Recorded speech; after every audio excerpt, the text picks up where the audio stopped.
Doctor Sukumar মুখার্জির legacy কি থাকবে? দেখুন, অনেক ভালো ছেলে, এখনকার ছেলেরা আমি বলবো অনেক ভালো ছেলে আছে এখনকার।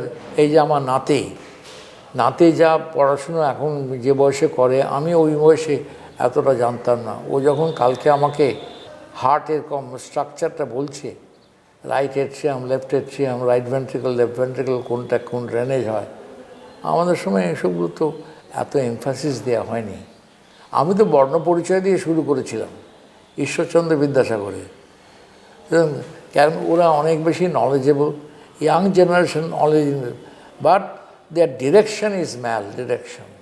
এবং ওদের যে শিক্ষাটা যে সমষ্টিগতভাবে, ধরো ও শিক্ষা পাচ্ছে, এই শিক্ষার জোরে ও নিজেকে উন্নতি করার সঙ্গে পারিপার্শ্বিক উন্নতি দরকার, সেই জিনিসটাকে শেখাতে হবে যে তুমি কিন্তু you are born to learn and not to support others.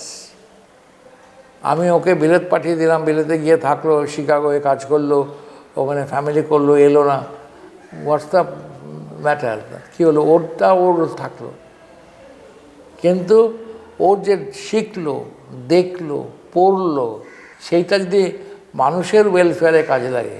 আর যে কিন্তু আমাদের জন্ম, কিন্তু আমার জন্ম, ওদের জন্ম for the welfare of other people, welfare of the world. সেই জন্যে আপনি কটা বাবা মা আমার ছেলেকে শেখায়, তুমি যে পড়াশুনো করছো শুধু তোমার জন্যে নয়, তুমি কিন্তু ফর দ্য আদার্স। এটা কেউ শেখায় না, কোনো বাড়িতে শেখানো হয় না। তুমি শিখে শুধু তুমি রোজগার করবে, তুমি তোমার বউকে দেখাবে, তা নয়। তোমার জন্ম কিন্তু you are meant for the others. তাহলে তাতে হিউম্যান বন্ডেজ, হিউম্যান রিলেশনশিপটা বেটার হয়, and we get a better world. আমরা কিন্তু অনিলবাবু, আমরা বাস করছি ইন ইমপারফেক্ট ওয়ার্ল্ড।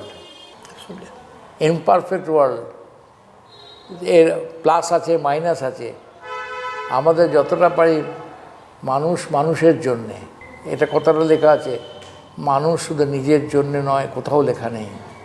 নিজেকে প্রতিষ্ঠিত করে মানুষের যদি কিছু করতে পারি, that is the best idea.